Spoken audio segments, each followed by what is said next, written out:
Welcome everyone. Thank you for joining us. Today I'm having an art stream and I am joined with GolgariGal, who is a really fun upcoming altarist. You've only been doing it for a few months now, or have you been doing it longer? 3 months, yeah. Okay. But yeah, Very, very new to this. but the stuff you have made is fantastic.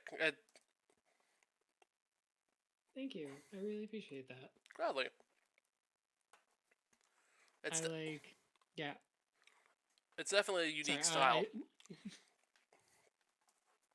I mean, yeah. It is just the way I describe it is I'm basically just doing color by numbers and trans colors. Hey, it works. Oh, is there a hydrate redeem? No, because I'm not very big streamer. Oh, hi, Stuff Pup. Thank you for joining. But Hey, June. here, look. Here's a water bottle. I'll take a drip. I've got my water on the ground, and I got my hop water also next to me. Hop water? Hop water, yeah. It's like imagine if you had an IPA, but it had none of the beery stuff and no alcohol, just hops and seltzer. Interesting. Yeah, I like it a lot. I already hydrated. I just took a sip of my water.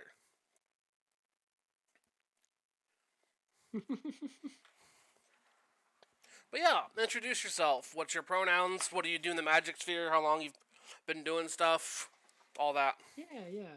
Okay, hi. Yeah, it's me. I'm Robin. You can call me Robin. I go by GolgariGal Splashes on Blue Sky. You she her pronouns.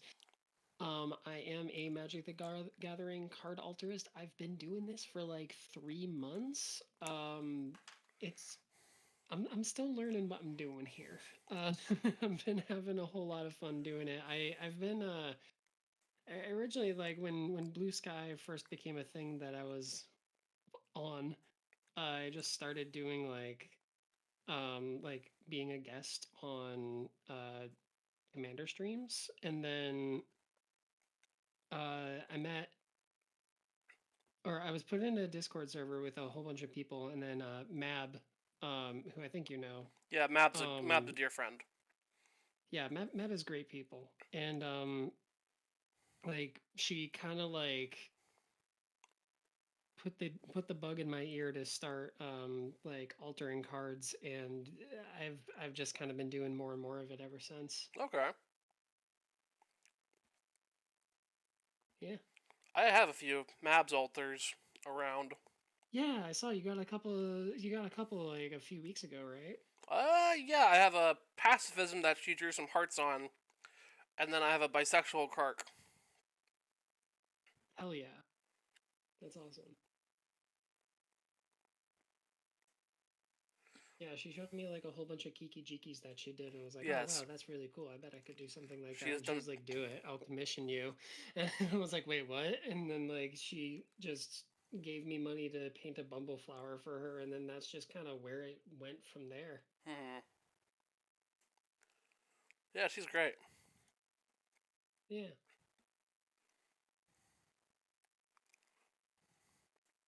Oh, so many tiny lines. Yeah, admittedly, I have an altar I need to do. I know how to do it.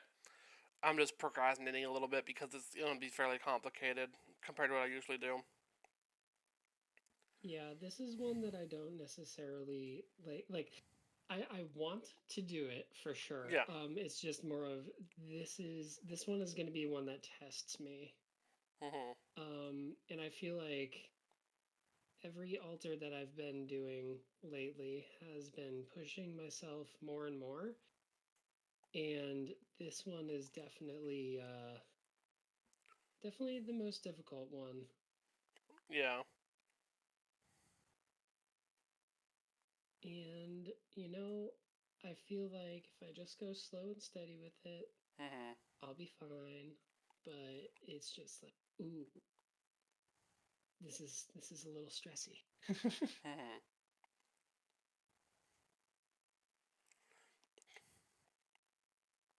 that's the fun thing about doing alters. Is every now and then you'll have some that are fairly easy, or ones that are like not really easy but decent, and then you'll get one or two that are just like a challenge. Yeah, and like I don't know. I feel like I haven't been doing this very long, and but I've been doing it very consistently. So like I've improved very quickly. So now like looking back at the alters that I've done, like when I first started, I'm just kind of like, oh man, I wish I could like go back and change those, Mm, or like spend some more time with them and like make them look nicer. yeah. Because at least they I just want to overcomplicate them is what it is really. Mm, Because there's like I feel like with the way that I'm doing it, there's like ways that they could definitely be easier, and but then there's the way that I'm like, well, what if I just made this a lot more difficult for myself? mm, And like, it pays off. Like the results are always very cool to look at, but there is always an easier way. But the easy way isn't always yeah. what I want to do. My alter is um a play on Cain and Abel, Hmm. where it's a dog about to get its head bashed in with a rock by a cat person, and it's on a skull clamp.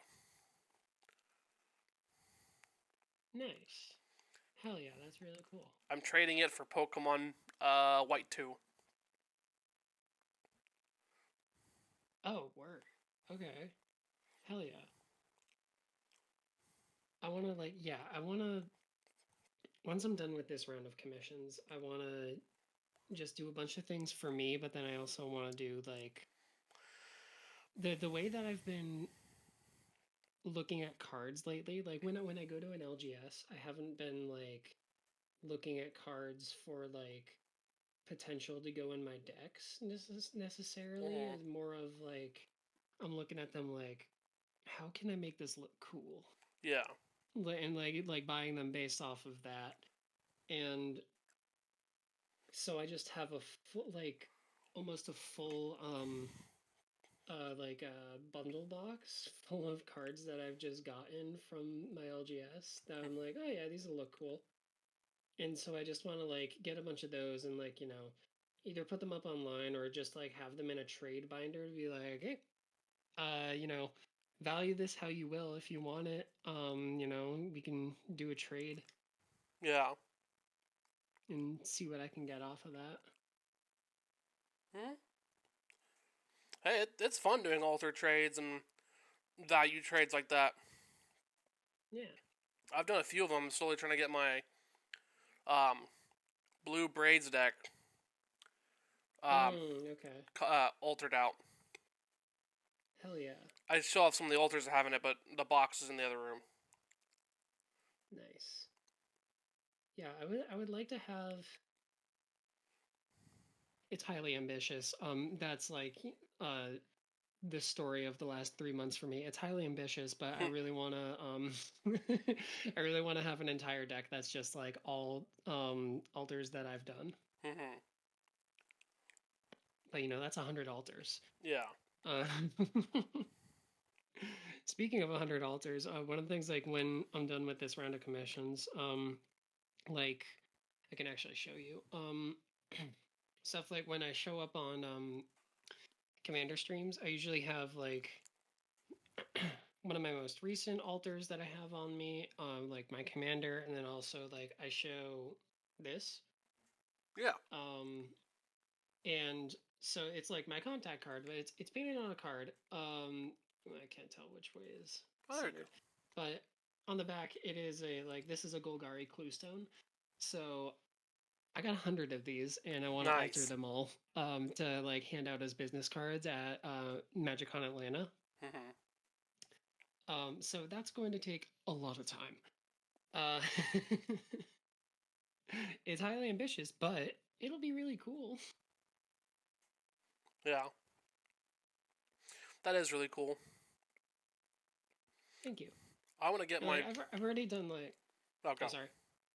You say yours. I was just gonna say I've already done like what's probably the most annoying part about it, which is like doing all of the backs um with my contact information and then graying out all of the Golgari symbols on all 100 of them. So it's just I just have to add 900 more layers of paint. Mm. Uh, that's all. Hmm. So what I usually do is with my altars, I usually always send them out with one of my tokens or proxies, depending. Yeah, yeah. Where I'm gonna get the camera fixed. It has my info on the back. It's outdated. I need a. Hmm. These are old prints before Twitter went to hell. Hmm. But Yeah, those look really cool. that's a pest token. Hell yeah. I love that. It says gotta get that bean, and it's holding a little bean. Hmm. Little bean boy. Yeah. But I send those out with all my stuff. Nice. Yeah, that's good. That's kind of the idea. Like, you know, if I give away 100 of them, that'll be really cool. But I like kind of fully intend to have a bunch left over just to like send with orders. Yeah.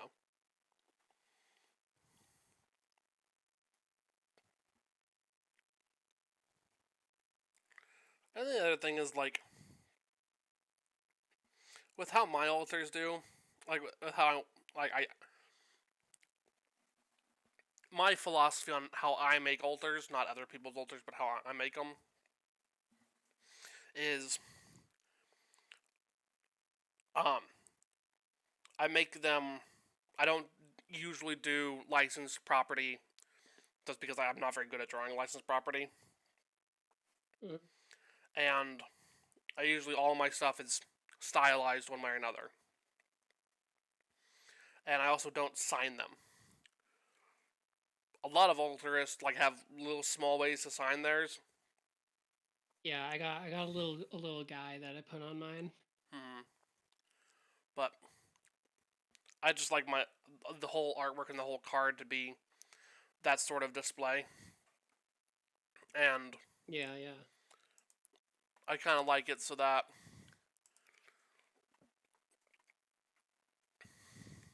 um, it just stands on its own,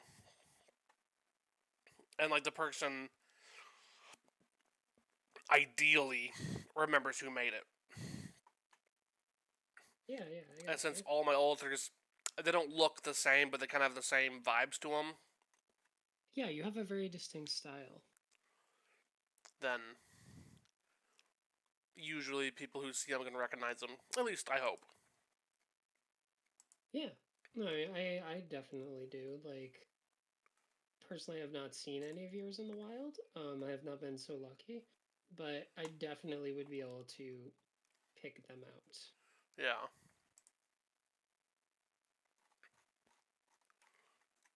I don't. I've. Oh, Go. I was just gonna say Finn has a question if there was any way of getting a clue stone if they're not in Atlanta. Oh, hey, Finn. Yeah. Also, hi Finn. Uh, thanks for showing up. Um, I guess the answer to that is it's probably going to be something that you know like when I go to Atlanta, if I get rid of all of them, fantastic, and if I have extras left over, they're going to go into orders. But like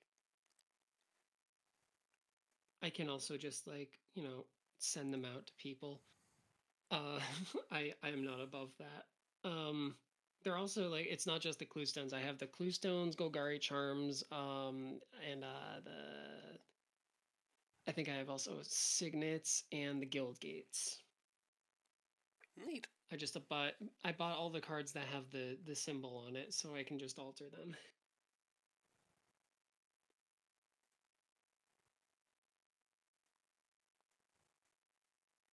Yeah, what were you gonna say? Totally forgot. The ADHD brain life. I love it. Right there with you. Yeah. I was off of my Adderall for about 2 weeks, give or take. And I'm still getting used to it.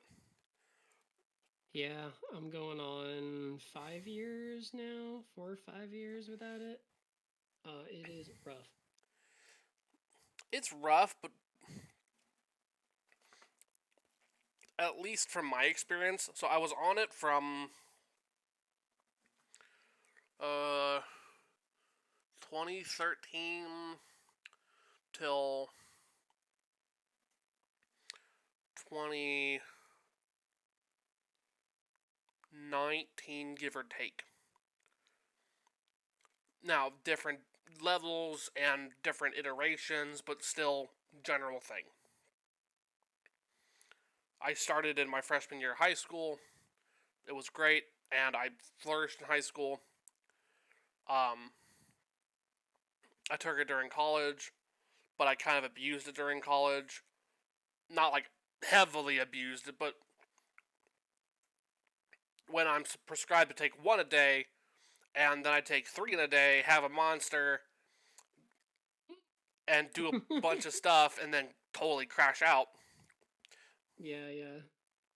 It's not a good thing. Zoom in. Yeah, yeah, absolutely. Everything in moderation. Yeah. And after, like, I took a brief break after college, but then I'm like, nah, it's fine, I'll be fine. I just need to take a lower dose and all that. And then there was a brief price spike in Adderall and Vyvanse.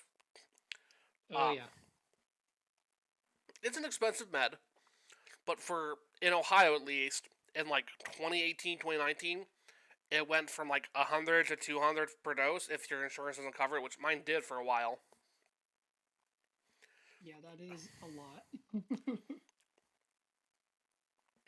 But went from like 100 to 200, which insurance covers, to like 300. And my insurance stopped covering it. Oh, that is, yeah. Yeah, that'll do it. So I'm like, well, fuck my life, because I'm done. Yep. And then guess you just gotta over caffeinate. yeah, so I just over caffeinated, or I just maintained caffeination, sometimes more so than others, from like 2019 up until late 2024. Okay. And then part from either late 2020 or mid 2021 till late 2023, I was off of the rest of my meds. And for a while, it wasn't a problem. And then, as some things changed, as some tensions grew, as my ex and I had kind of grew apart a little bit, and as a roommate had came into our lives and had started manipulating myself and my ex, all the problems that were present in not taking my meds and just kind of living got exacerbated. And it resulted in a really nasty breakup. And then after the breakup, like, people... I took the breakup really hard. Like, really hard. And for a little bit, I'm like, you know what, I'll be fine. It sucks, I'm sad, I'm upset, but I'll be okay. And then, just kind of out of nowhere, I got, like, really suicidal. And just started having, like, consistent nightmares, and could barely eat, could barely sleep, could barely drink water at times. It was hard for me to function daily. I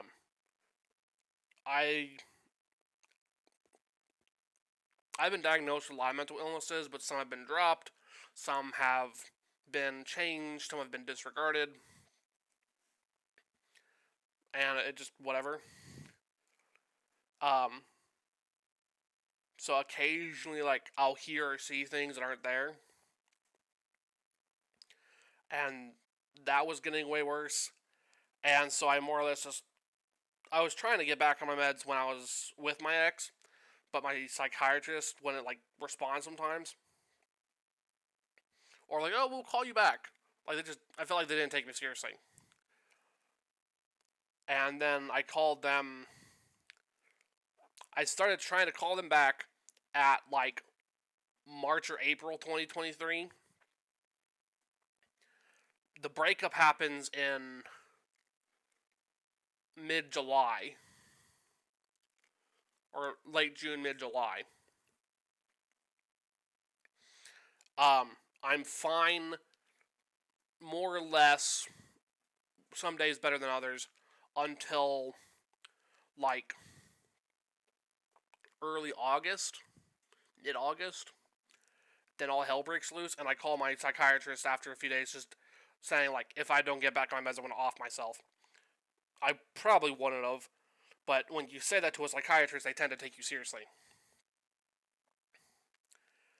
And Dealt with like psychiatrists that were just like iffy about like getting you back on the meds, and it's like you don't want to have to like bring them to like extremes, or not just like psychiatrists but like prescribers in general.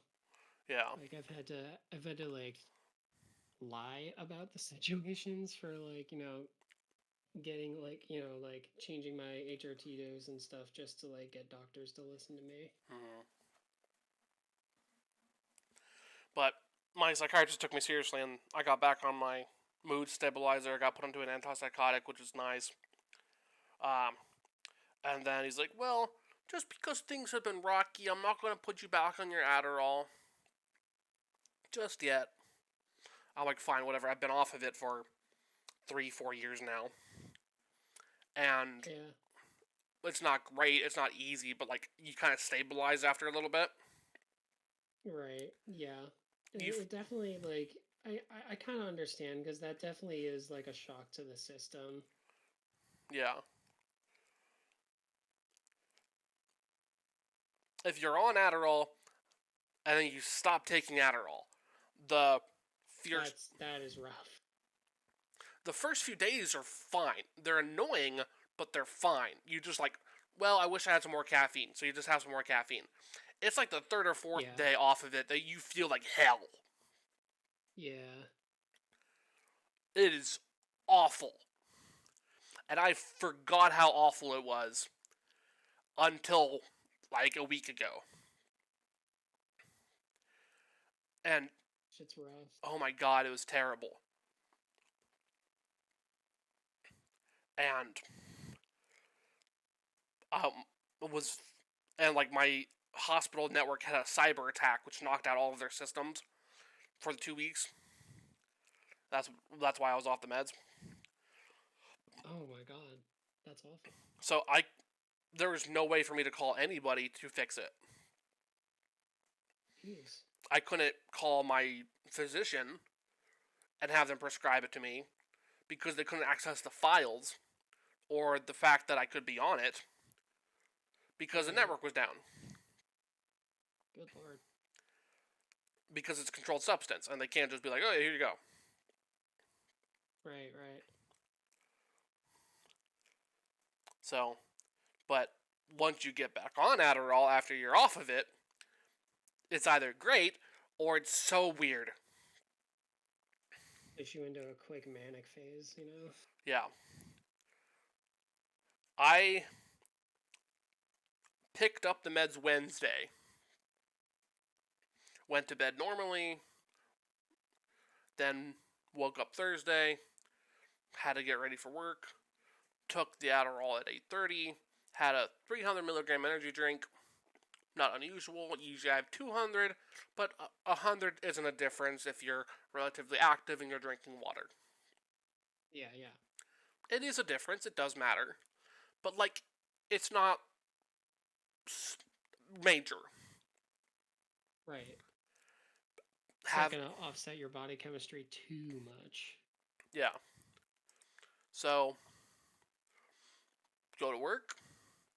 Meds kick in after like an hour. I feel great. I feel better than I have in days. Hell yeah. I'm feeling lovely. Now, I can't channel that energy and that motivation and that general emotional lift into anything. I'm stuck at work. But, like, I can listen to music. I can message some friends. I can catch up on some emails. I can focus on, like, appreciating life.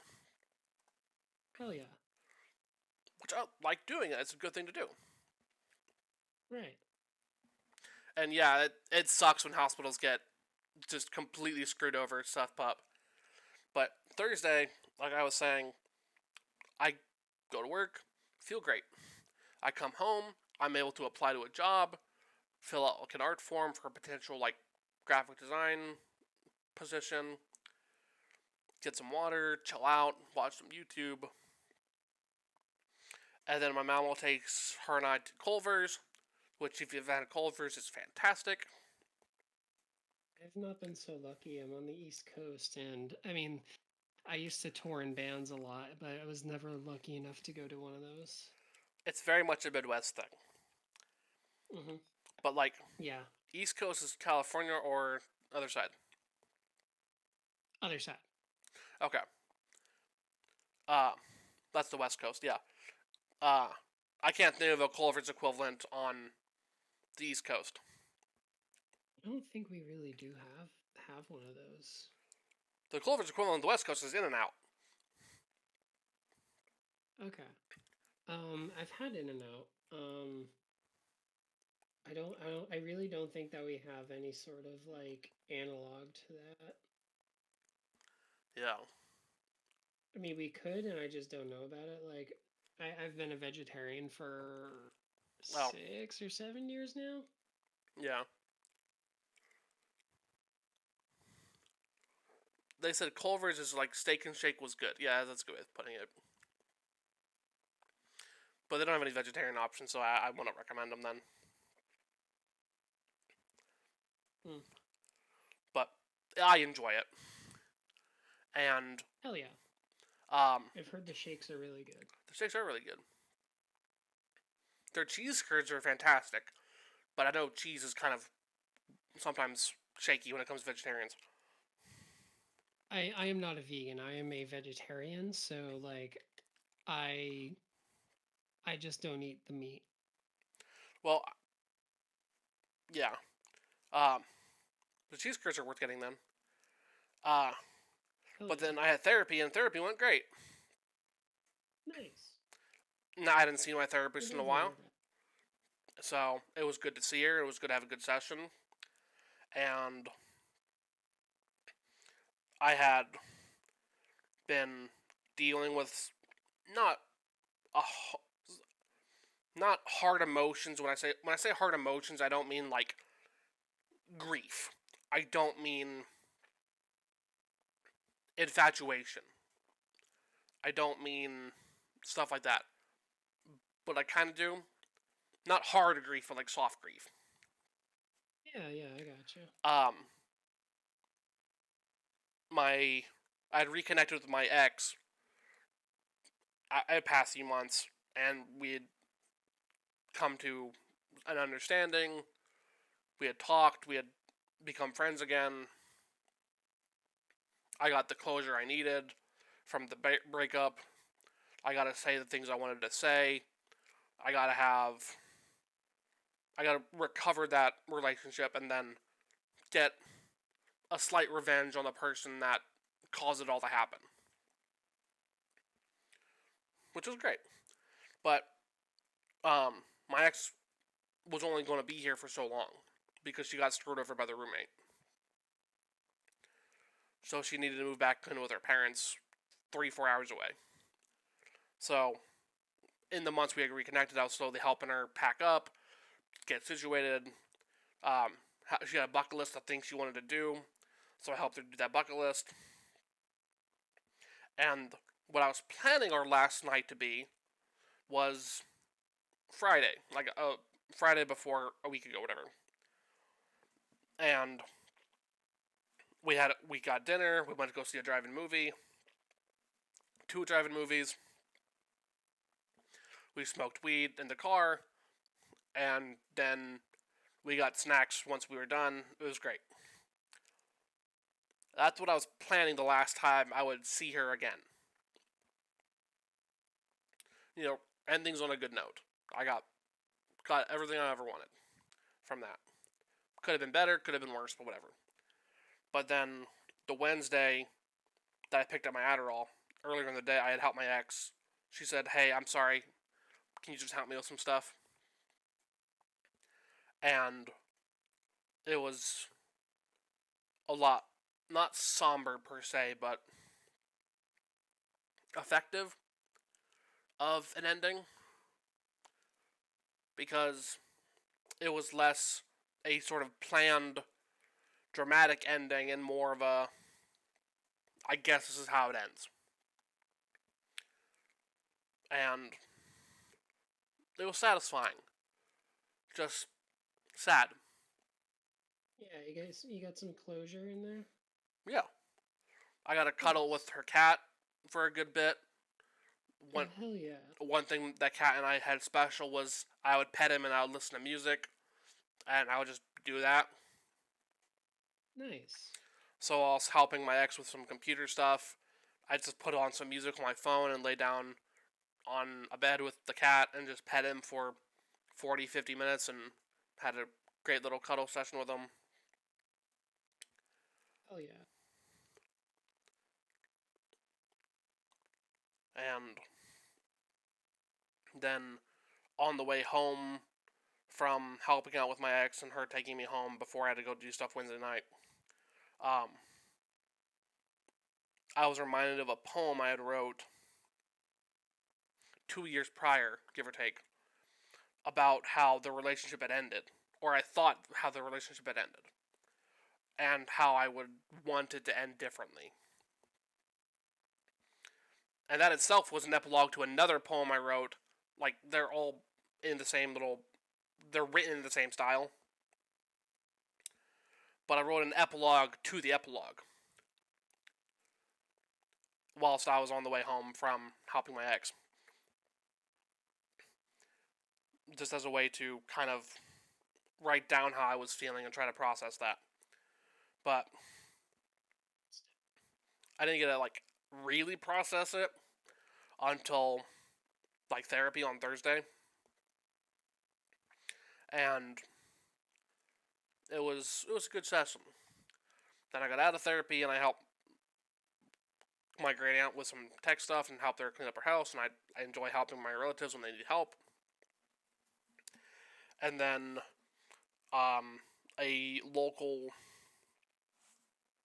some local players to me organized a cube night, and a lot of the players were queer. A lot of the players were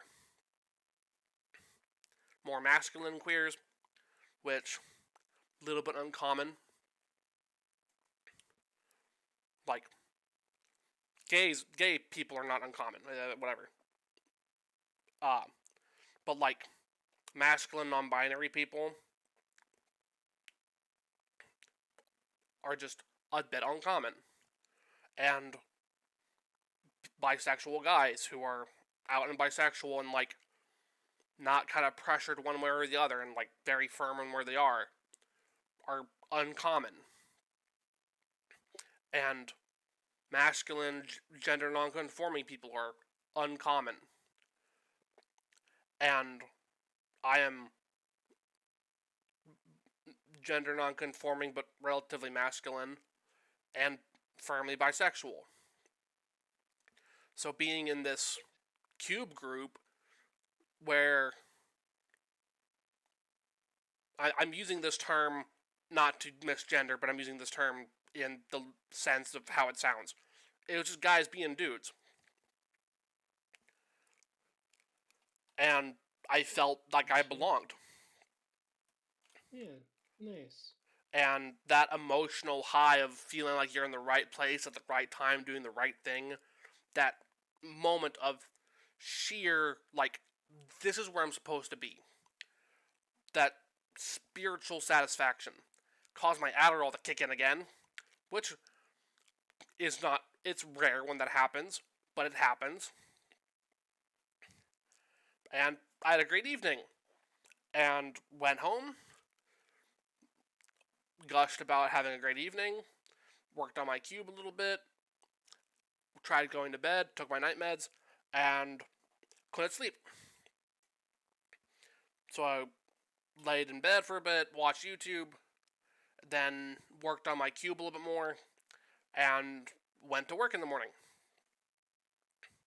Work went great. I was jazzed. I was feeling great. Go to work, have a great day, a little bit slow, pretty easy job. I don't do much. Sketch some graphic design things, get on some dating apps, talk to some people online. Easy day. I feel great. Which, whatever. Good day. Good day. Get home. Take a shower. And pick up my room a little bit. And try going to bed. And can't sleep. So I don't. Just lay in the dark for a while. And then get some heartburn from one thing, and my leg cramps up at one point. So that's Thursday into Friday I don't get sleep. Friday into Saturday I don't get sleep. And then Saturday into Sunday I don't get sleep. So that's I've gone 3 days with no sleep, getting used to this Adderall. That is fucking rough. Yeah. I don't feel tired. I feel a little bit spaced out. Yeah. I feel a little bit more easily agitated. Feel just a little bit off, but I still feel good. Just off. But I realized that I have not slept in 3 days. So last night I took a shower, smoked a little bit until I got sleepy, and then went to bed, and that solved it. It's good. I'm glad. If you can't sleep well, make yourself sleepy. Exactly. But today, slept in, took my Adderall, and kicked in a little bit, got some work done, not as much as I'd like. Mood's good, day's been decent. It's just wearing off right now. But now I'm finally out of that period where, like, you're getting used to it again and everything's crazy. Yeah. No, I got you. What kind? You said you were working on a cube. What kind of cube are you working on? So I call it the Howling Cube. Howling cube, like Howling Mine. Yes. Nice. The first iteration of it. The first iteration of it, I'm aiming to be more of a casually powered cube that focuses on drawing a lot of cards, playing a lot of spells. Not like Storm playing a lot of spells, but like you play a thing on turn 1, you play a thing on turn 2, you play a thing on turn 3, so on and so forth. Sorry, what was that last part? You play something on turn 1, you play something on turn 2, you play something on turn 3, so on and so forth. Oh, yeah. Gotcha. There's no control meta in it. There are control cards. There are cards that slow the game down. Right. But there's no... It's meant to be fast. Not really fast, but fast. Okay. Oh, yeah. So is this like a is this kind of like Lone Cube where like everyone has a copy of Howling Mine? So no, I've just put 5 Howling Mines in the cube. Okay. 6 Howling Mines in the cube. What I might do after testing that one is do it so that it's like a loam cube where people just draw 2 on each turn. Yeah, no, I kind of like I've played the Loam Cube and it was really fun. I think just like having access to a spell like that is a really neat idea. Mm-hmm. But it's just Howling Mine. So, like, Life from the Loam does something. Howling Mine, That's true. it does something too, but it's not as dramatic. Yeah, I mean, you can play around that with like effects, you know, like with card draw triggers. Yeah, and a lot of those are in the cube. Hell yeah. Actually, I think everyone is in the cube. You got the my favorite Grixis card draw Punisher cards in there. Yes, that's the whole. Hell yeah. That's the whole Grace's archetype as Punisher. Hell yeah. That is my favorite. Like when I first got into Commander, um well actually no, when I first got into Magic, I it was not that long ago. It was around like it was between All Will Be One and March of the Machine. And I had bought a box of Dominaria United and I cracked 3 Shieldreds in there. Oh wow. Yeah, I got like normal like I got the standard art, the standard foil, and then like the showcase art. And this wasn't just like a regular set booster box. Yeah. Um yeah, and so when I like got into Commander, I was like my first deck was like a precon. It was the Faldorn precon from Baldur's Gate, and then like the first deck Yeah. that I actually built was Shieldred because I'm like, well, I have 3 of them. Yeah. Uh, Now, Shieldred's not in the cube. Come to Shieldred's too powerful for okay, the cube. yeah, that is very fair. She is extremely powerful, Yeah. and like yeah, I quickly found out that people do not like Shieldred necessarily unless you're playing her. Um so it, you know, it being a mono black deck that's trying to like kill people with card draw, like no one wants to let Shieldred hit Yeah. the board. So I tried to make that work for like a year at least, and I just took it apart, and then I discovered Nekuzar. I was like, oh okay, yeah, this is the move.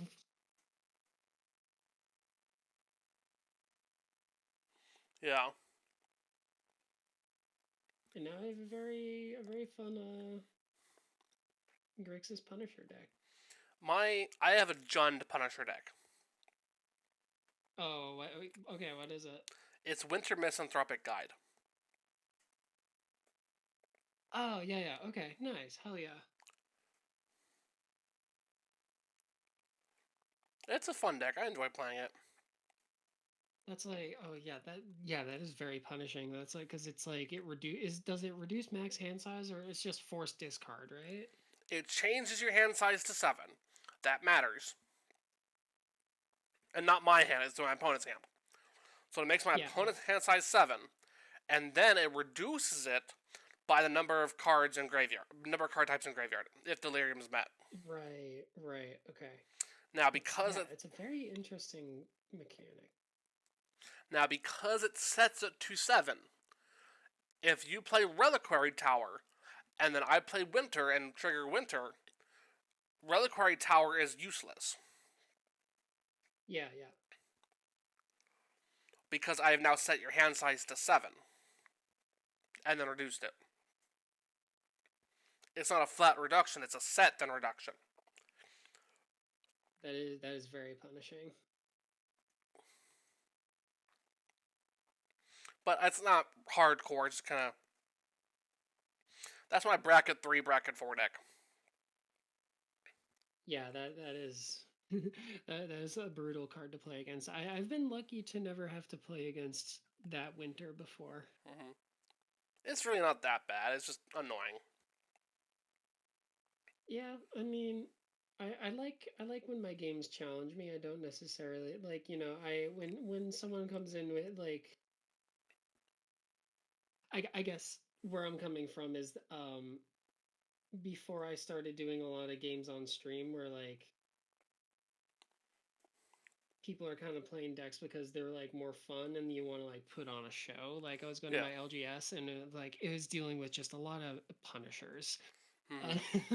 Just like it was like, but it was like I'm fine if you want to play like a punishing deck, but it was like punishing decks from sweaty dudes. Yeah, that's never fun. Yeah, and like if you're gonna punish me, then like fine. Like as long as we can have a good time about it, like whatever. But like yeah, just like the sweaty attitudes about it was like, okay, guys, come on. Yeah. I think Just when it comes to Punisher decks, good Punisher decks, not stacks. Stacks is its own thing, mhm. but like Nekusar or Winter or Braids to a degree. Um, both Braids, blue one and black one. Those decks, you need to play them a certain way, or it's going to be really boring, or just really like not fun. Like my Nekuzar deck is like I don't it's not like an oops all wheels deck. Yeah, Like there definitely are a couple cards like there's like a forced fruition of and course. I think I have like Echo of Eons in there, but like Nice. there's a couple. But everything is just like what if every single card draw you took like 5 damage Mm-hmm. type effects. And then we're getting you on the way out to like on like discard. So it's just like it is very punishing and like probably not fun to play against in some instances. But What what you got to make I happen is you have to make it fun to play against. You have to be the person that someone else wants to play against again. yeah, exactly. Like I played it on stream one time during one of Zoe's brat pods because Nice. like it's a very bratty deck. Mm-hmm. Uh, so like you can just like play a character when you're playing it. So I play my wheel decks and my decks like a wrestling heel. That's my big philosophy. Yeah. You want to be amusing. You don't want to win. You have a way to win. You could win, theoretically. But the goal is not necessarily to win. The goal is to make it more fun for everybody else. Yeah, exactly. It's like I like you go into it. It's like okay, I'm gonna play Nekuzar. You want to kill me. I know you want to kill Yeah. me. Like let's and so I like I have a Thrun Voltron deck that I like to call my like final boss deck where it's like I'm sitting down to the table, I'm playing Thrun. If you're not playing green, go fuck yourself, kill Mm, me. yeah. like so it's just like remove my artifacts, remove my auras, like please. Like I know what I'm doing. Like it's Thrun, it's fucking scary. Like Yeah. but like kill me. Exactly. But that play style um, and the decks I play it with usually work out fine. I don't get invited to a ton of streams, but like the streams I am on, for the most part, people are like, "Oh, look at what he's doing." I'm like, "Look at what I'm doing," Hmm. and I do that. It's a little bit annoying. It's a little bit goofy, and I don't really have any other commander decks because I like that way of playing. But all of the decks that I have that do it in different ways. Um, so I do have variety with returning cards, and it punishes and does things in different ways. Uh, Also, a lot of Magic players really don't like it when you speed up what they're doing. What do you mean by that? So, Howling Mine, just an example. You play a Howling Mine on turn 1. Land, Soaring, Howling Mine. That seems like it's a good idea. And it's a fun idea. It's a very funny idea. Everybody gets to draw an extra card. But then, the thing about drawing an extra card on turn 1 is you play a land, and if you don't have anything to play, you have to discard a card. Yeah, I mean, most of my decks are graveyard decks, so I am of a very I'm very much like okay with having to discard and like, oh shit, you want me to fill up my graveyard? Okay, cool. I'm gonna discard this giant demon and you'll see him in 2 turns. Yeah. Like I want it there. So like I enjoy stuff like that. But a lot of people don't. Yeah. And if you play a lot of Howling Mines, then it's just information overload. Mm-hmm. And I like that information overload. I like making players figure out how to optimize their spells. And like which ones are really the most important. But if a player has a deck that's a certain game plan, or they're used to playing it a certain way,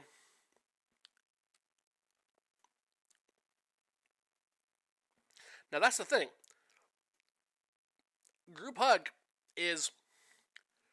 There's a difference between what I'm doing and Group Hug. Talking about mono blue braids? And Winter, and my Xeris deck. They have Group Hug elements, but they're not Group Hug decks. They do provide things that could be considered Group Hug, but Winter is a Punisher deck. My Xeris deck is meant to create a bunch of tokens and then wheel a bunch and just make it so that you can't play your hand. And my Mono Blue Braids deck, I call it Group Symmetry, where it has Group Hug elements, but also stacks elements.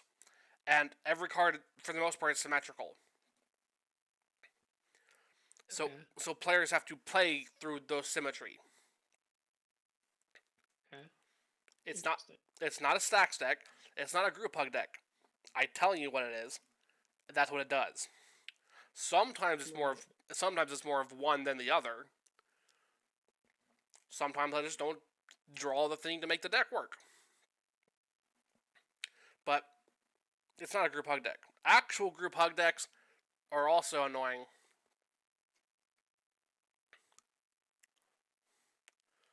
I like doing group hug. Like I have I do like Bumbleflower because I do like to I Bumbleflower is a good deck for like after you've gotten a couple games in and it's just like I want to see like what everyone's deck can do. I don't necessarily care about winning. Yeah. I just want to see like what you have built and like, allow you to do as much of that as possible and like kind of see how that goes. And it's like, hey, don't kill me first, maybe, like, as I'm like building up my pillow fort over here. But like another fun group hug deck that I have is the new Gonti from Ether Drift. Mm-hmm. Because it's like, okay, we're all stealing from everyone but me. And I'm going to reward you for playing those spells. And then everything else in my deck is just like dothy shithead tribal. Is what I call it. It's just a bunch of little dudes with shadow just like getting in for 1 and 2. It's like I'm taking your spells, you're taking everyone else's spells. We're all stealing, we're all having a good time. Yeah. Don't worry about this hangerback automaton. Yeah, it sounds hilarious. It is a very fun and interesting deck. Like I really love mono black decks because they just allow you to do some of the like most janky stuff possible. Like I have a Phage deck.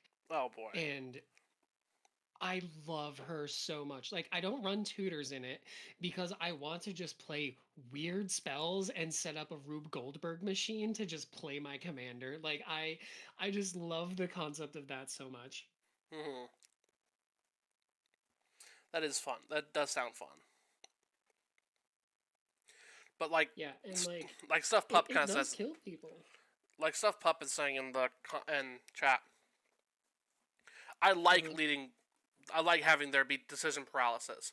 I like turning the tempo of the game way off, and usually some players can find a win out of nowhere with their hands full and a bunch of lands, but it doesn't happen as much as you think it does. And when you play that style of deck right, or even Group Hug, when you play Group Hug right, you don't play it to cause chaos. You play it for a purpose, and you make that purpose known. And a lot of players do not understand that purpose, or they think you're just playing it just to piss people off, which is annoying.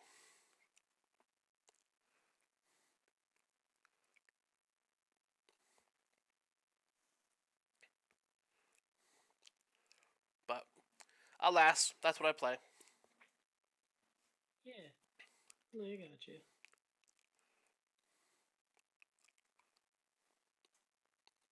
Cool. I had a very. I mean, the whole thing is very small lines. I'm just like, I gotta get my face so close. Like, I have a like. What do you call it? I have a little soldering station thing right here that you can Neat. probably see. That Yeah. like I just gotta get my I gotta get my face real close to it because like these lines are so goddamn tall. And yeah. So this is very much a nose to a piece of plastic type of altar right now. I need a pencil to sketch this one out so I know what I'm doing. Wait, what was it you were working on again? Weird skull clamp. Right, weird skull clamp. Hell yeah. But I have to keep looking at a reference so that I can like. I'm terrible at drawing dogs and cats to a good degree, but I'm terrible at drawing dogs. And yeah. I'm trying to draw a dog head on a human body that's about to get just completely decked with a cat person bashing in the head with a rock. Nice. Yeah, I am bad at drawing in general. That's why I do my altars the way I do.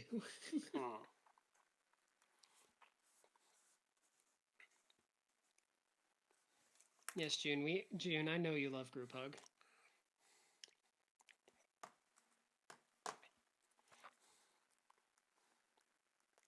I'm just trying to draw a dog head, and dog heads are so hard to draw.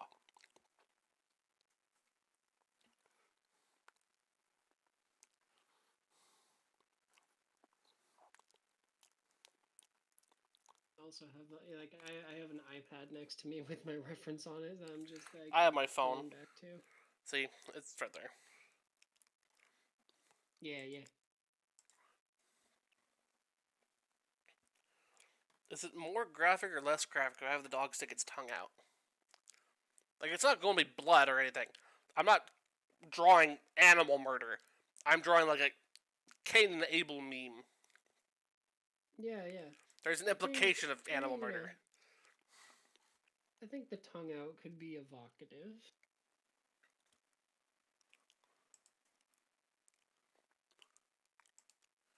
Yeah, I'll go with the tongue out. It goes in this person's Ren and Seri deck, where they put Skull Clamp on the critters and sacrifice the critters to. Yeah. Oh god, it's just an animal cruelty deck. But I'm trying to get for Pokemon White too, so like I'm not gonna not do it. Right, yeah, I got you. You gotta do what you gotta do. Originally I was gonna print off a deck and get some proxies made for the person, but the company I use to... Now, I don't sell proxies, and I don't print proxies off usually. This was a few months ago. I've changed how I do things, whatever. But how I get my proxies and tokens made got hit with the tariffs. And... Oh, yeah. what would be like an $70, $80 order is now like 130, 140. Oh yeah, yeah, that's rough. And I didn't have $70, $80, but I could find $70, $80. I could sell cards for it. I could scrounge together, do some artwork here and there, so whatever. And Pokemon White 2 is like $60 to $90.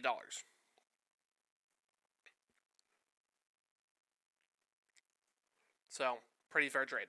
Yeah, yeah, no, that is a fair trade indeed. But I was talking to the person, they're like, well, since we can't do the deck, could you make me an altar with. And they sent me a meme of Cain and Abel with a cat head on Cain with holding a big rock above him, and Abel just looking idiot. That's crazy. And I'm like, sure.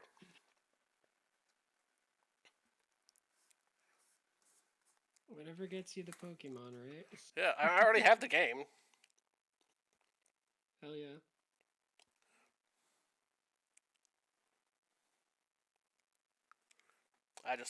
It's one of the weirder ones I've done. For sure, for sure. I had during my last like when I last opened up commissions, I had someone ask me, I forget what it was entirely, but they wanted me to like,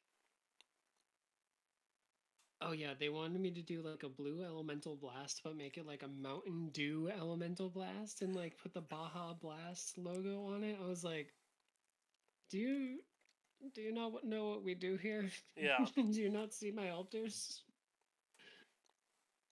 Mm-hmm. Like, I can't stress enough how I cannot draw. That is a skill I need to work on. Mm-hmm. I'm just trying to trans up some cards. Yeah. Maybe you'll get to the Mountain Dew level someday. Yeah, I mean, like I have experimented with um graphite paper. Mm-hmm. So like the other day I did this. Like, see centered, yeah. So I just have this gush Oh, that I traced over. Oh, neat. That looks cool. Yeah. So I mean, you know, like I printed the picture and then I got the graphite paper and just like traced over that. So I'm like, okay, maybe I can print that. I can paint that now. It'll be interesting. Mm-hmm.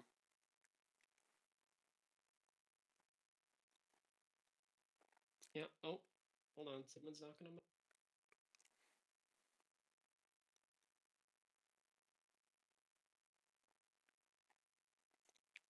I'll be right back. Give me one. Yeah, no worries.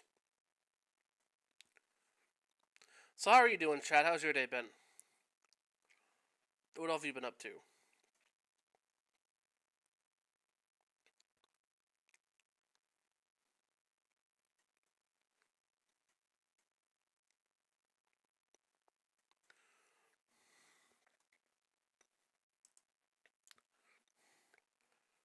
All right, I'm back. My room just like goes straight out the back, and one of my roommates had to come through and is probably going to just pop through real quick one more time No in a worries. couple minutes. Also, glad your day's been good, Finn. What type of altars are you working on?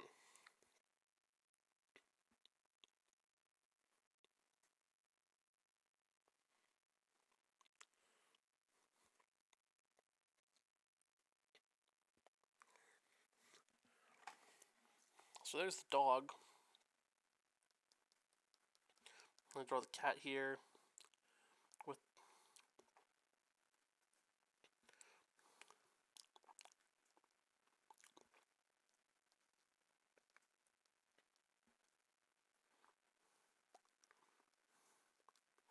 big rock. I want to make it cover up the name Skull Clamp. It's just a big rock.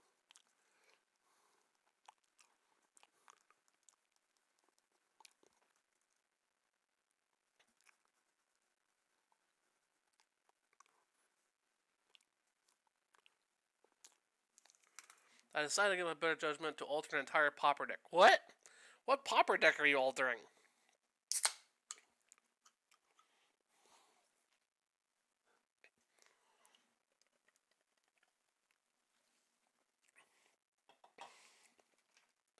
Oh yeah. So how did you start doing alters? How did I start doing alters? Yeah. Good question. I guess like before I really started going off into it, like about a little over a year ago, I just kind of was fucking around because like um I had a bunch of acrylic paints because during COVID lockdown, I did a bunch of like acrylic drop painting, Mm-hmm. just like on canvases, um, as a means to like just make my own album covers Yeah. for like musical projects. Oh, cool. And yeah, and so I had a bunch of that laying around. I was like, I wonder what I can do with this with like magic cards. And so like I tried a lightning bolt, like a Chris Rush lightning bolt border extension. Mm-hmm. Um, and then like I didn't really do anything with it with painting for like a while. I'd started I like saw some YouTube video about this guy was just like taking art books and like cutting them up and like kind of pasting them on the cards, and like he like proxied an entire legacy deck that way. Um just like using cool pieces of art Mm-hmm. as the like alters. So I went to a Goodwill and I got a bunch of comic books. I actually found a bunch of 300 comic books. Oh, neat. Yeah. So then I started like cutting those up and Ah, like, making no! my own proxies out of those. I just I'm writhing at the fact you cut up a bunch of comic books. Oh yeah. Yeah. No, I like cut them up and like I put the art on the cards and like made them into proxies. Ah, Um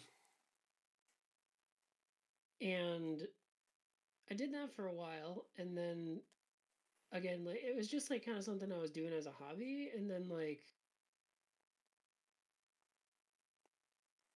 I forget how it happened, but like I got in that Discord server with Mab, and like she was just like showed off like a bunch of kiki jiki she had, and I was like, oh shit, I could do something like that, and she was just like very encouraging about it, and like a bunch of other people in the server were also encouraging about it. So mm-hmm. I just like I forget what the oh yeah, the first one I did was a hydroblast. Oh, neat. Um yeah, and like everyone was like super encouraging about it, and it just like got me really stoked to like keep doing it. And then I just kept finding cool cards to paint on, and I've just kind of been like pushing. Oh, hello, there's a cat at my feet. Oh, cat. And like I just kept pushing myself to do cooler things, and that's really my story. It's been like a 3 month long story. Well, it's still super cool.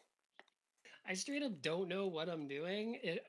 Outside of this is what does work and has worked for me. And if I'm doing something not by the book, then fuck it, we do it punk. Yeah. Hell yeah. Best way to do it. Hell And yeah. and it's cool you're doing mono black control, Finn. Hell yeah.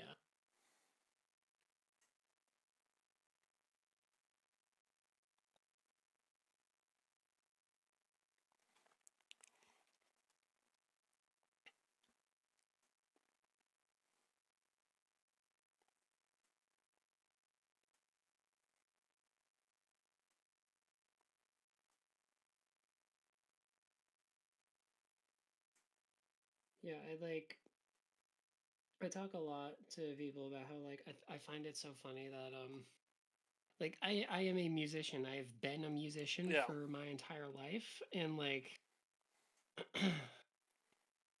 never made a lot of money, never got like any sort of like, it's just like DIY punk bands that Yeah. like no one gave a fuck about. Um and it's just so funny because it's like that is like my passion. I love music more than anything in this world. And then I just started painting on cards, and it was like, okay, what if this was the more lucrative than over a decade of being in bands? And you know, like I don't do it. I I don't do it for like to be cool or popular or anything. Like this is Hmm. just like it's cool. I get to put like I get to inject trans stuff into this game that I really like, and Yeah. people like it enough to pay me money, and I'm like, hey, that's really cool. It's just like it's so funny to me that like I spend so many years of my life like being like just making so many sacrifices to make music work, and then it's just like I'm just gonna kind of fuck around and put the trans flag on cards, and people were like, yes, this, more of this, please. Yeah. I'm like, shit, okay, hell yeah. That works. Yeah.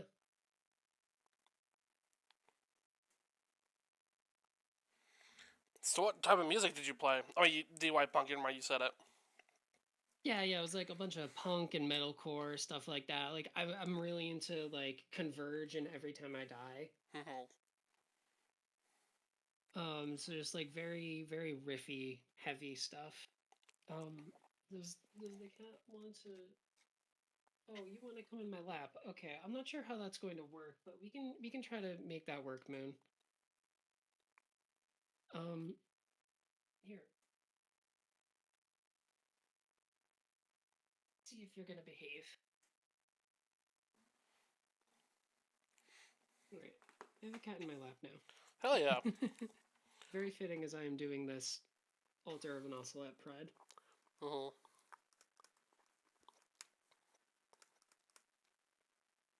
Yeah, Finn, I still can't believe that was my first altar either. Um, I was just I don't know what I'm doing. I colored in the lines that were there with a really small brush, and it seemed to work.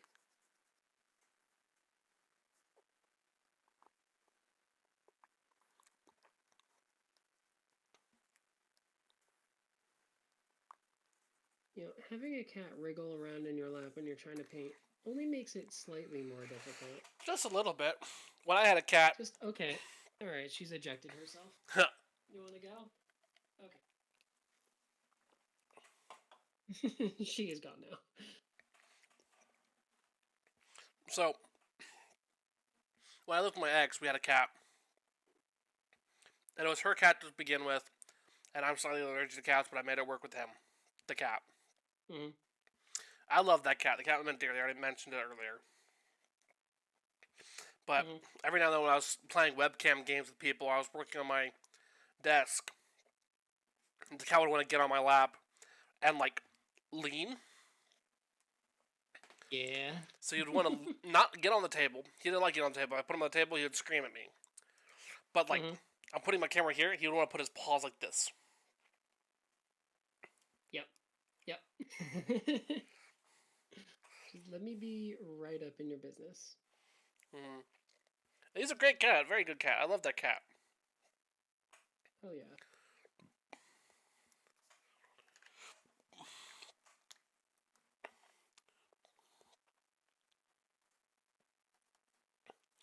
But I wish I could play music. I am kind of tone deaf, but I like making fake album artworks every now and then. Yeah. I love doing fake album Nice. artworks. They're so fun. And I've translated some of that into. I once made a poster for our hardcore show, and the poster looks Oh, great. hell Had yeah. it printed off. I told the it was a card store that I was telling it, so we did a budget Commander tournament, a Warhammer tournament in the morning. Like half the store was Commander, half the store was Warhammer, and then later on we just moved all the stuff in the store and cleared it out and turned it into uh, a venue. It's fucking sick. Hell yeah.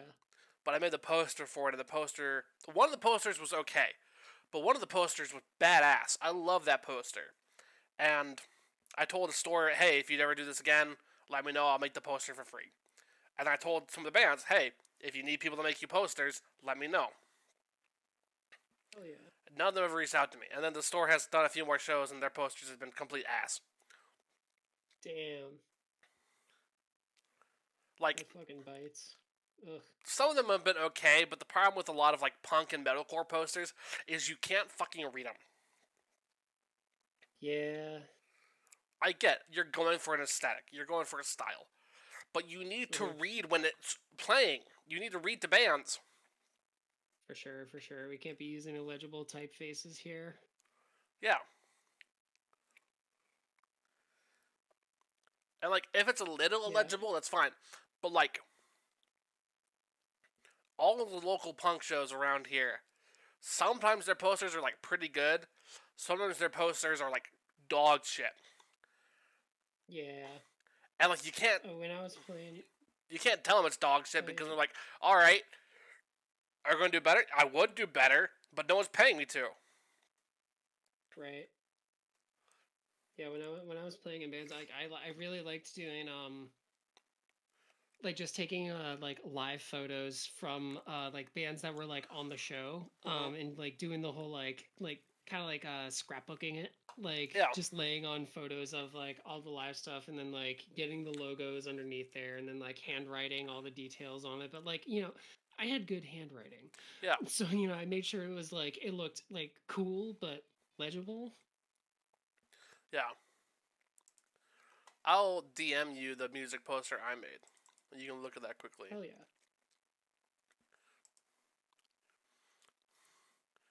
And the show was great. I had a fantastic show. I've heard. Nice. Where's the folder? Is it there? So I'll send you the mediocre poster first. This one had all the details. It's a bit busy. It's a little bit whatever. Ooh, yeah. Okay, yeah. It's legible. It's good design. It's just busy. Mm-hmm. But then there's this one.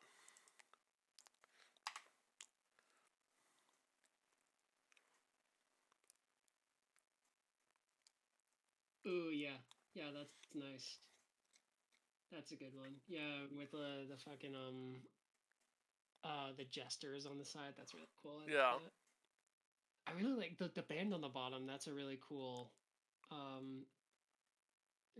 logo. Mm-hmm.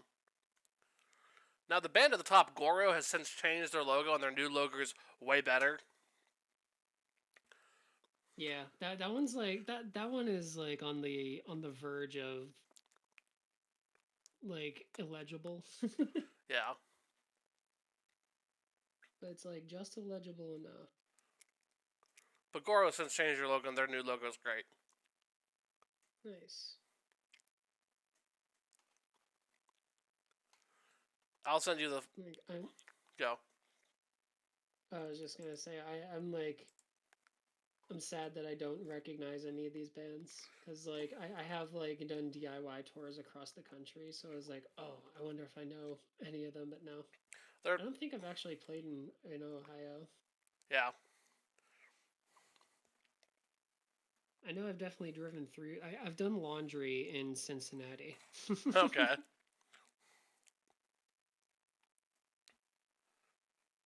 Yeah, this is northern Kentucky, southern Ohio. Okay. Yeah, I know that. I've driven through that area to get to Florida. Okay. Because we were going from Michigan at the time. Okay. I believe.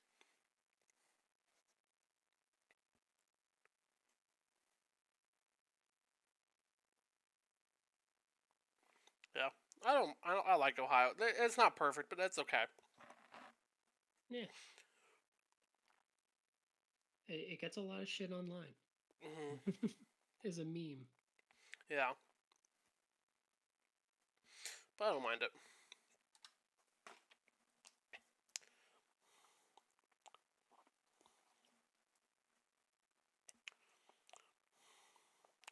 But I have done a lot of fake album artworks, and like it's a ton of them. I'm not gonna send them all now. I'll send them when we're done. Oh yeah. But I've done it for a folk punk band or folk punk kind of band. I've done one for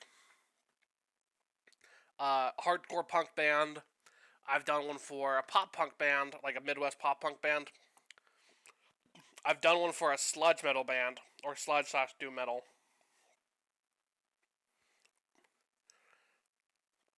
And I did a disco album. I've done Midwest indie albums. What other ones have I done? Well, I need to look this up quickly. Let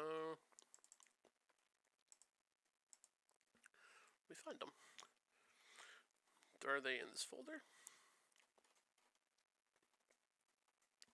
Folk punk, Midwest indie, pop punk, hardcore punk, sludge metal/doom metal, disco.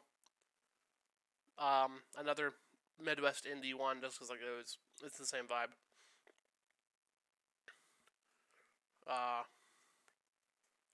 What other ones? I'm looking through my files. That's kind of all I've done. I thought I did more genres, but nope. My favorite ones are the folk punk ones, because those have a lore to them. Yeah. Oh yeah.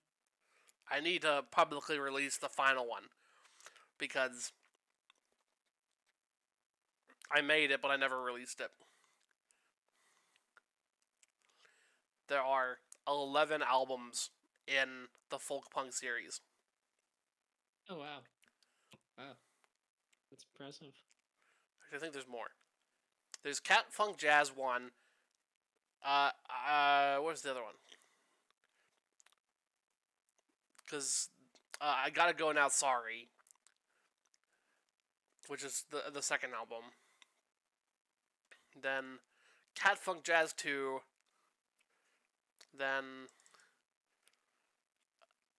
Goop Eyes, the best of. So it's the best album. The file names are number ones. Then there's Caterwauling, a collection of covers.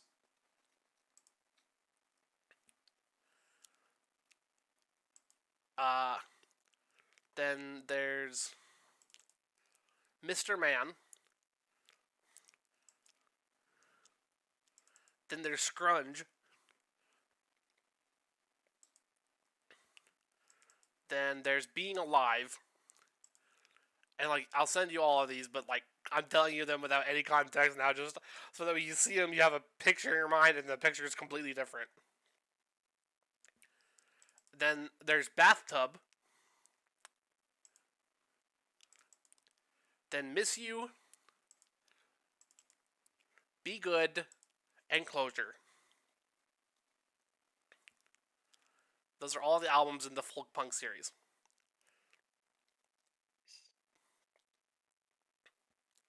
And Mr. Man actually has two different artworks for it. It has a regular one and a deluxe one.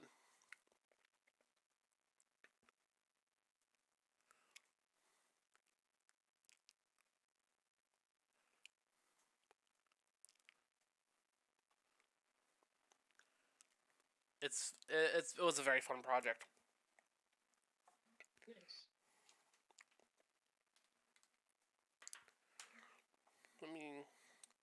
So I have the cat and the dog sketched out.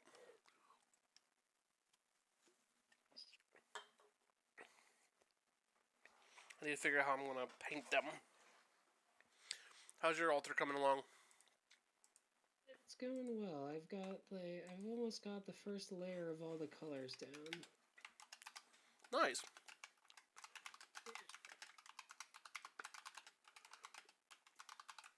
It took me an hour and a half to get there.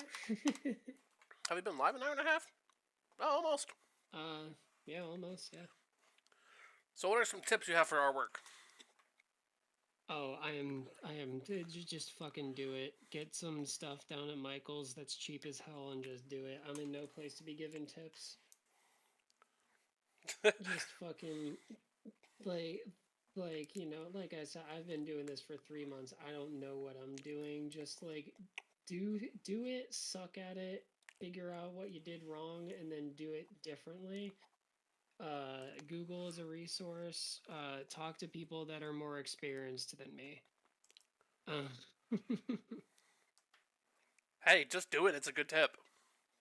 Yeah, just fucking send it. Hey, that's good wisdom. What are your favorite cards in Magic?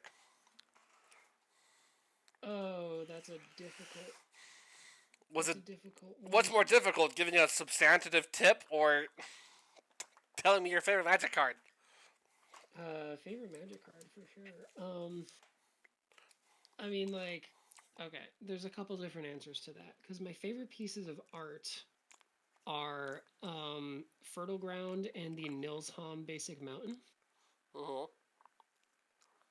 Um, and particularly like the foil M11 Nilsham Basic Mountain because the foiling is so crazy. Like the mountain itself sticks out from the rest. I think like the mountain might not be foil, but everything around it is, and Okay. just it fucking pops. It's so beautiful. Hmm. Um, but I love me a Craterhoof Behemoth. Oh. Yeah, like so how I got into Magic was like my now ex, their brother for Christmas got a box of Jumpstart Uh-huh. and he showed me how to play and I cracked Elves and Minotaurs. Okay. So I was on Gruul Stompy and there was a Craterhoof in the pack that I cracked. Nice. And yeah, and that just permanently altered my brain chemistry. Okay. So I have been a Stompy player for 3 years. Hell yeah.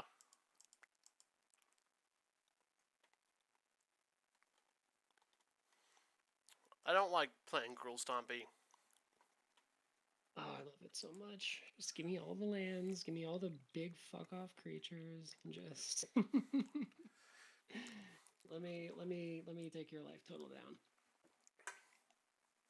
I like playing decks that build a little engine, do a little solitaire, and then, like, I win. Oh, okay. Yeah. Storm? I love I Storm. Storm's great. yeah, I'm a big fan of just I want to punch the number down out of you. Hmm.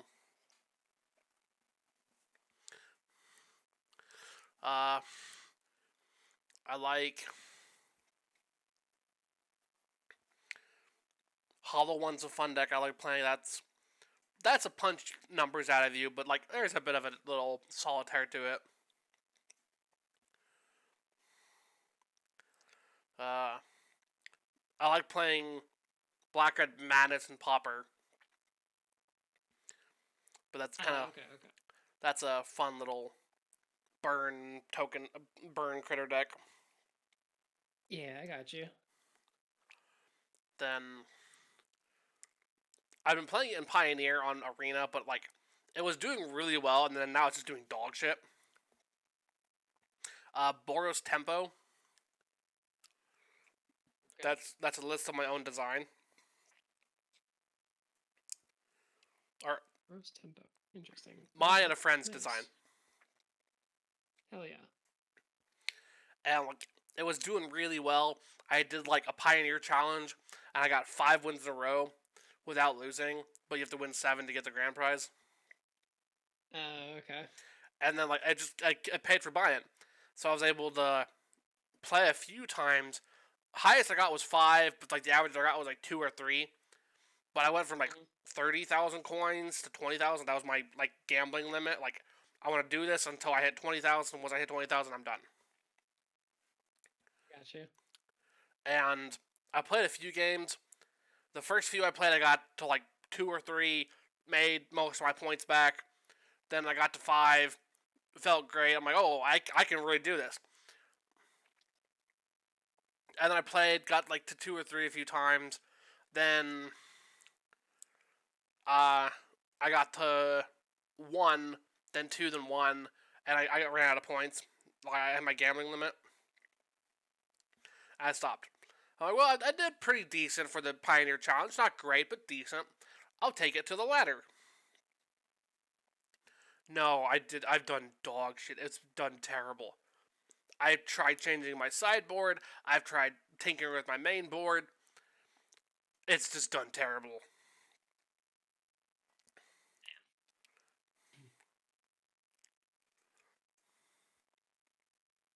It sucks. Damn, that is rough. Yeah.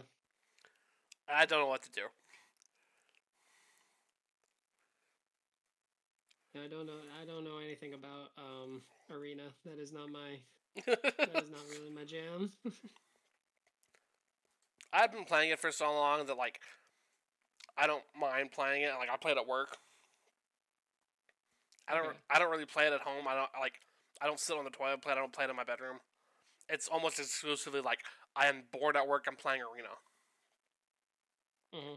Or I'm in the car waiting for someone, or like in a doctor's office waiting for someone, or chilling with my dad on his porch as we like have a cigar and bourbon or whatever. That's when I'm playing Arena. I used to do weekly brawl streams where I would get a random brawl commander, build a deck around it, then play however long I need to until I get 5 wins.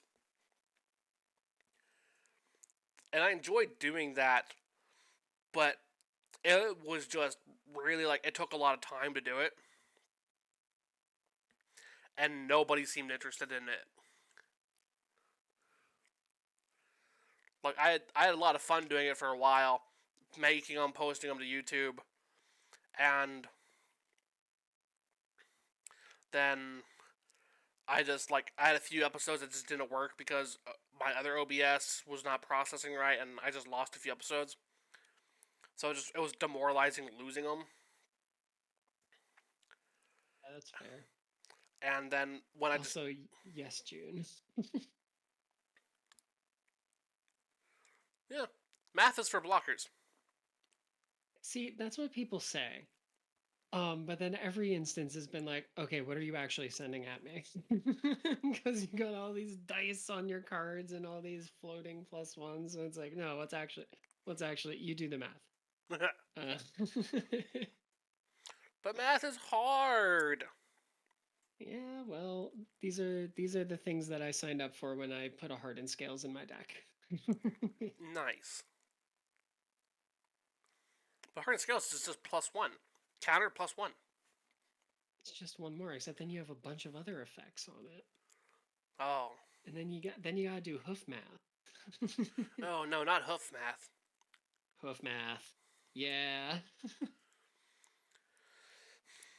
Can we just say that you're dead and call it a day? Do we really need to do hoof math?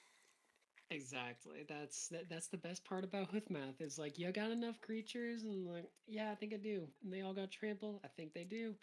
Okay, cool. There's no fogs in standard. We're not playing fog. You're dead. Just die. Oh, I am strictly a commander player, no standard here. But hoof is in standard now, and that's crazy. Mm-hmm. But like, not a whole lot of people play fog in commander. I don't know. I love me a good fog. I think it's pretty good. No, more people should play fog. Fog is a good card. I like fog effects. Fog effects are great. Darkness is great. Like in a lot of decks, fog is just Teferi's protection. Yeah, it's just like, oh no, sorry, it's a little too hazy in here. You can't see me. Sorry. Yeah. Yeah, Moment's Peace is great. But it's not a lot of people play fogs. Gotta get more people on fogs. Gotta get more people on turbo fog. More people need to play removal. More people need to play fog. Yeah. But when you play fogs and when you play removal, it pisses off people who don't play them. Yep.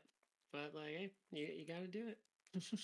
It just seems commander players are pissed off by a lot of small things. Yeah, they gotta play more 1v1 to figure that shit out, I think. This game's going too fast. This game's going too slow. You can't fog me. I was about to kill you. You can't kill me in return. What? Why did you remove my commander? I'm not the threat. You are the threat. That's why I keep killing your commander. Why do you have so much removal? Because I'm playing removal. Why are you playing a board wipe? A board wipe makes the game too slow. What? Why is no one playing board wipes? The game's about to end. All right, not to cut you off, but I did want to ask, how long was this going? Because I do have some things to get to. Oh, just an hour and a half. I was about to wrap up anyway. Okay, cool. Sorry about that. No, you're good. You're good. Anyway, is there anything you want to promote before we wrap up? Thank you very much for joining me. Yeah, thank you for having me. Things to promote. Me, hello. You can find me in my altars at GolgariGal Splashes on Blue Sky. I think everyone in this chat knows me though. Looking at the chat, yeah, that's everyone that I know. Hell yeah. And I'll put your links in the YouTube video. Yeah. All right, it's gonna be on YouTube. Yeah. Okay. So yeah, find me at those links. I will be at MagicCon Atlanta. I'm hoping to get there. Yeah, I do have to give a shout out because she gave me a shout out when she was on your show. To Thorpe at Trash Artificer on Blue Sky. Fantastic artist. Mm-hmm. Should go check out their art. It is phenomenal. Great giants with cloud hair. Very big fan of that. She was great to have on. Yeah. We have a bit of a kayfabe beef in the streaming commander sphere on Zoe's stream, okay. But it's all good fun. Hell yeah! If I ever see Zoe at a con, I'm just gonna give Zoe a water bottle. Yeah, no, that is the plan. Like, I pack extra water bottles because like I drink water a bunch, but like I don't need spare water bottles. I just have them. I pack Tylenol in case someone needs Tylenol. Sometimes I pack sunscreen in case people need sunscreen. It's just things I have in my daily backpack that I take everywhere, more or less. Yeah, you gotta hydrate or dehydrate. Absolutely. So, if I'm able to make it to Atlanta, and if Zoe's in Atlanta, I'm gonna give Zoe a water bottle. If I cannot give Zoe a water bottle, I will buy Zoe a water bottle. Don't worry. Like I will be there with her at Atlanta, making sure she drinks water. Ever since I heard all she drinks is Mountain Dew or whatever, I'm just like, this is ridiculous. Yeah, no, it is. But anyway, thank you everyone for watching. If you're on Twitch, thank you for following. Thank you for sending messages. It really helps. Just the more people I have in here, the more people joining us, the more likely I can get a hydrate redeem. Isn't that so cool? We love hydrate redeems. Let's get a hydrate redeem. Anyway, if you're on YouTube, make sure to check over here. No, over there. There where I'm pointing. Where up here will be a video recommended to you that you can watch, and then down here will be a playlist of all the other art from Beyond the Machinas. There's a bunch of them. You should check them out. They're all roughly like an hour and a half long. And then over here you can subscribe. Over here you can subscribe to me, which I would really appreciate. Leave a comment, leave a like. I'm not very big, so anything helps. So thank you very much, and thank you very much again, GolgariGal, for joining me. I really appreciate it. I'm very thankful. Yeah, of course. Thank you for having me. It was great having you on, and the altar looks really good so far. Let me focus on it one last time before we wrap up. It's a little bit fuzzy, but it's fine. Oh yeah, I'll post it. But I'm looking forward to seeing what it looks like when it's done. If it's not done already. I'm looking forward to it too. No, it is not done. I still got a couple more layers to go on it. All right. I want to wrap up. Thank you, everyone. Bye. Bye.